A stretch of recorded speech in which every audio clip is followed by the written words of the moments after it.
Bollywood hit సినిమాలకు ఇప్పుడు తమిళంలో మంచి డిమాండ్ ఉంది. అక్కడి స్టార్ హీరోలు ఇక్కడి సినిమాలను గతంలో కూడా రీమేక్ చేశారు. ఇప్పుడు కూడా అలాగే రీమేక్ చేయడానికి ప్లాన్ చేస్తున్నారు.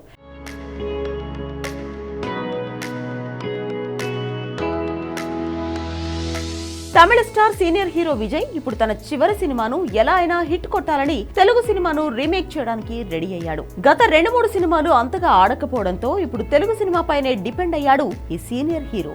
దళపతి విజయ్ పొలిటికల్ ఎంట్రీని గ్రాండ్ గా ప్లాన్ చేసి మీటింగ్ పెట్టాడు. వచ్చే తమిళనాడు ఎన్నికల్లో గట్టి పోటీ ఇవ్వాలని, అధికారాన్ని కైవసం చేసుకోవాలని పట్టుదలగా ఉన్నాడు.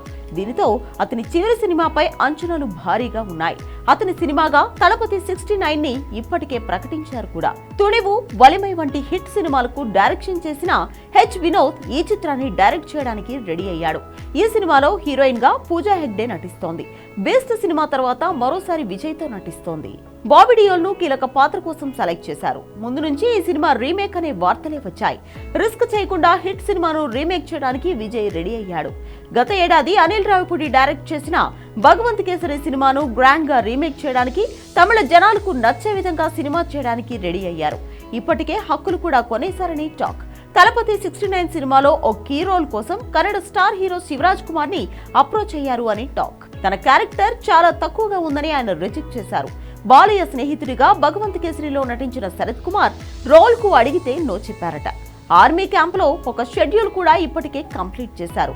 శ్రీలీల రోల్ ను ప్రేమలు ఫేమ్ మమితా బైజు చేయనుందని టాక్. విలన్ గా అర్జున్ రాంపాల్ ప్లేస్ లో యానిమల్ లో విలన్ గా ఫేమస్ అయిన బాబీ డియోల్ నటించనున్నాడని టాక్. కాజల్ ప్లేస్ లో పూజా హెగ్డే చేస్తుందని అంటున్నాయి తమిళ మీడియా వర్గాలు. ఈ సినిమా కోసం విజయ్ 275 కోట్లు తీసుకుంటున్నాడు. పాన్ ఇండియా లెవెల్లో గ్రాండ్ గా ఈ సినిమాను రిలీజ్ చేయడానికి మేకర్స్ రెడీ అయ్యారు. ఓవరాల్ గా ఈ సినిమా టార్గెట్ 500 నుంచి 600 కోట్లని టాక్.